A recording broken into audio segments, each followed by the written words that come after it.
Welcome to Off the Clock, a podcast by Procino-Wells and Woodland, where we take a team-centered, family-focused approach to serving the estate planning and elder law needs of our community on the Eastern Shore.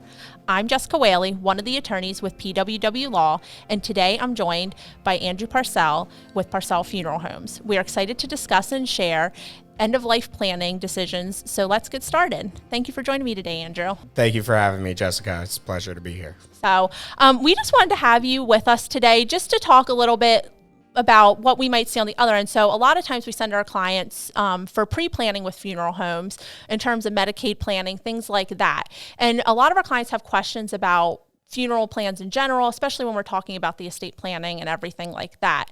So we just want to have you here to talk a little bit more about what they can expect when they come to those meetings and just the things they should be thinking through before even having that meeting. Absolutely. So there's definitely a lot of questions, a lot of things you don't really think about. We're not necessarily an industry that you want to talk about funeral every day. So the biggest thing you have to think about is education. So being open to asking the questions and starting a conversation. And that's where when a family has our first contact with us coming from you, we're able to kind of start that entire process. We kind of start with, what is your wishes? What is kind of your style, or, what have you experienced in the past, to get a feel for how much that the client may understand or know about funeral arrangements, if they've made arrangements for a loved one in the past or not. And then from that understanding, we can start to educate the clients on what they're going to need to start to prepare, and the conversation they're going to need to have with their family, who is ultimately who the funeral is for. Okay. And so where should they start that? Should they start that more with what their wishes are, or should they start more with the financial end of things? So you should always start with what your wishes are. You really need to have a good understanding of that before you move into financial, because financial can go the entire spectrum of the scale.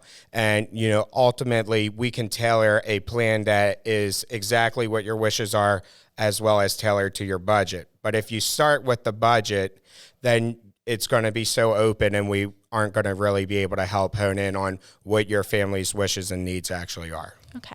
So on that range, so starting with wishes, what are some things that people should be thinking through? I know there's obviously burial versus cremation, things like that, but what are other considerations that the people coming in to meet with you should consider?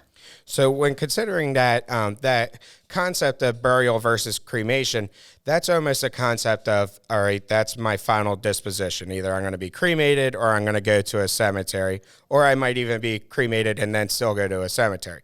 But we need to think about, all right, prior to that, what do I want? Do I want an opportunity for my family to come in and have a viewing or to say goodbye, which can be done with burial or cremation? So do my kids live out of state? If they're not around upon my passing, do I want the opportunity for them to come and say goodbye? So that's one of those considerations. And then looking after the burial or the cremation, do I want to have a celebration of life? Do I want to have a reception? Dad loved his Coors Light and his cheesesteak egg rolls, so we're going to have a reception, and that's going to be the first thing you get when you come into there. So really planning out the beginning to the end of those considerations. Yeah, great. And then generally, do you find that people who pre-plan are better off than, maybe that's not the right word, but people who pre-plan, they tend to be more informed at that time, or do they tend to have an easier time? I know you're still losing a loved one, but as easier as it can get, do you think that they are better off when they have those wishes written out and don't have to really think about it? Absolutely. There's no question that it makes it easier. It reduces the burden and the amount of decisions that you have to make.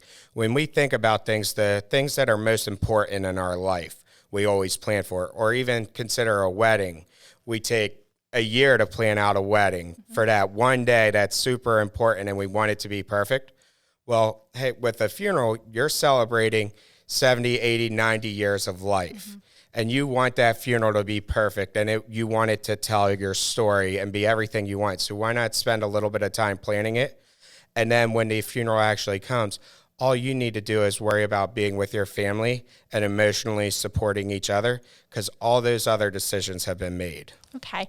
And we see that a lot too with the estate planning. People are so hesitant to come in and do it because they feel like they're thinking about that time when they're passing. And really, it's just setting your family up for more success. And I think you kind of have the same experience in that aspect of it. Absolutely. Yeah. So in terms of just keeping on the pre-planning, is there any cost or commitment to go forward with that, with just planning? So there's absolutely no cost or commitment with planning. When planning, it goes back to initially when I was talking of it's education. It's educating you on what the options are and then starting to put down kind of what you feel your needs are right now. And there's no commitment because your needs may change over time, because people, younger and younger families are coming to us to plan. But over time, the needs of your life change. So, there's no commitment. Those things can change over time. And everything also can be transferred. So if you move away, we never know where life might take us. So you're always protected in the fact that you can change your pre-arrangements or be portable with them. Yeah, and I think that's something a lot of people don't realize really, and I didn't realize until I got into this role that you can do, that has that portability. So I think that's nice that you can still make those decisions and know that they can go with you if you decide to go. In terms of payment, if you do want to prepay for pre-planning, can you do that? You can do that. And what's very unique about Delaware and about half of the states in the country is the state of Delaware law requires that all monies be set aside in a third-party financial institution's holdings.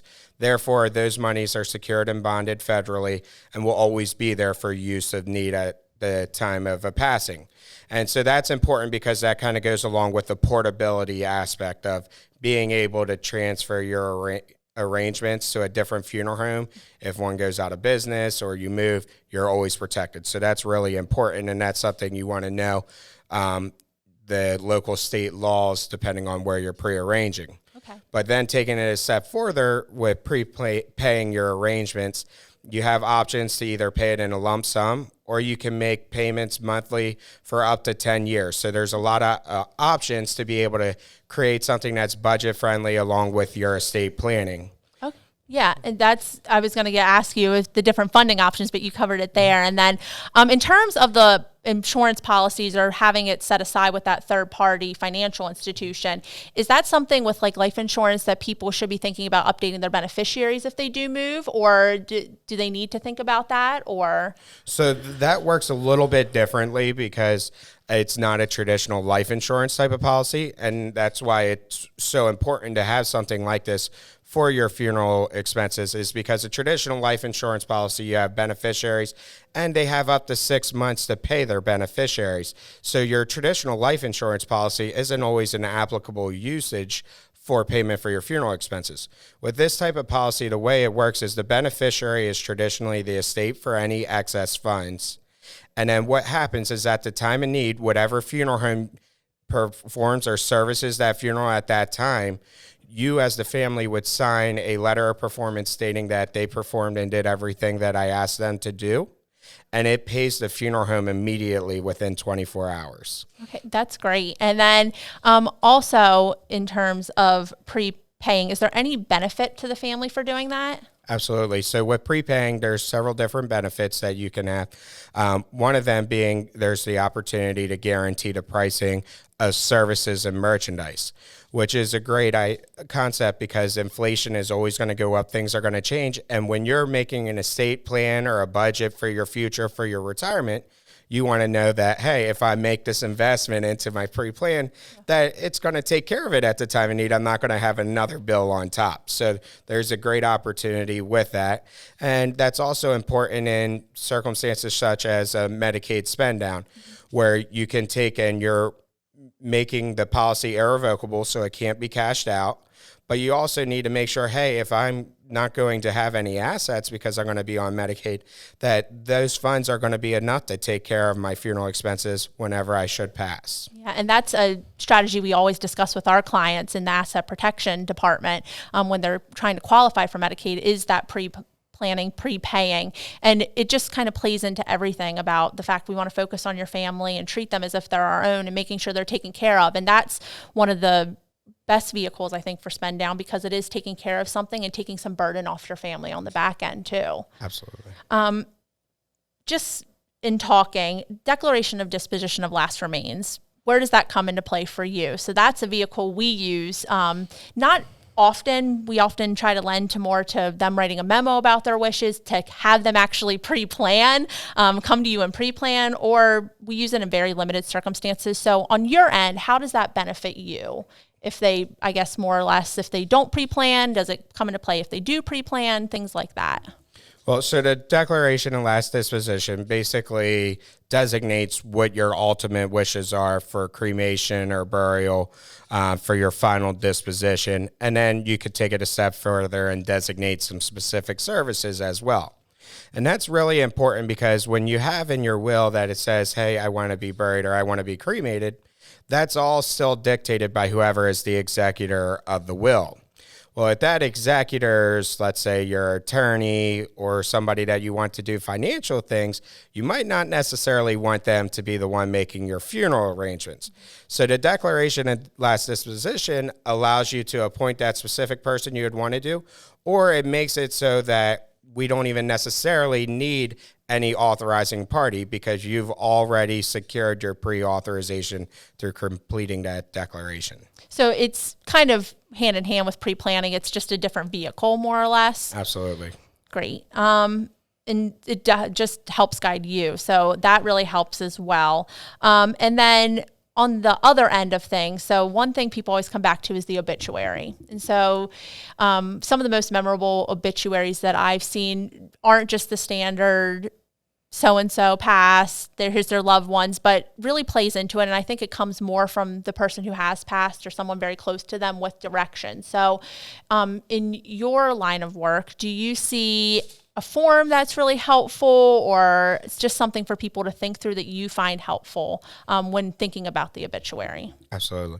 So when thinking about the obituary, we do have a form that we have that kind of goes through chronologically your life, your family members, and a lot of the information that's traditionally in the obituary. However, it's also something that we like to gather a lot of the information from you in person to get to know you and establish a relationship and try and help to tell that story. But ultimately, it's very personal to the loved one, and it's great to be able to start jotting down notes. And when you start thinking about the obituary and going through this form and writing, well, I was involved in this, and I did this, and I was doing this and that, then you start to realize, well, hey, maybe we should have a service, or maybe we should do this or do something for the grandkids. We used to do all these different things. So it kind of goes hand in hand. You wouldn't think the story of your life would really dictate your service arrangements or what you do. But once you start writing that story or kind of gathering the obituary information, you start to realize a lot of things. Yeah, it really helps guide where everything's going. So it brings it all back together. Absolutely. If people do want to start thinking about pre-planning, is there any source materials or anything like that that you have that can help people prepare for this meeting? Absolutely. We have a pre-planning guide that's no cost to you that you can call to the funeral home or email us at preplan@parsellfuneralhomes.com, and we can send you out that guide that'll start allowing you to gather your documents and putting your things in order and preparing for an appointment with us or even an information gathering time with us. Great. So I appreciate your time today and just you coming in and talking to our listeners about all of that. And I just appreciate your time and thank you. Thank you so much, Jessica. Thanks for being with us today on Off the Clock. If you'd like to learn more about us, visit our website at pwwlaw.com. Of course, you can contact us directly by calling 302-628-4140 or emailing info@pwwlaw.com. We're here to help you plan today to protect your families tomorrow. See you next time. Anything discussed on Off the Clock is for general informational purposes only and is not intended to create an attorney-client relationship. To obtain the most reliable guidance, listeners are encouraged to seek personalized advice from qualified professionals.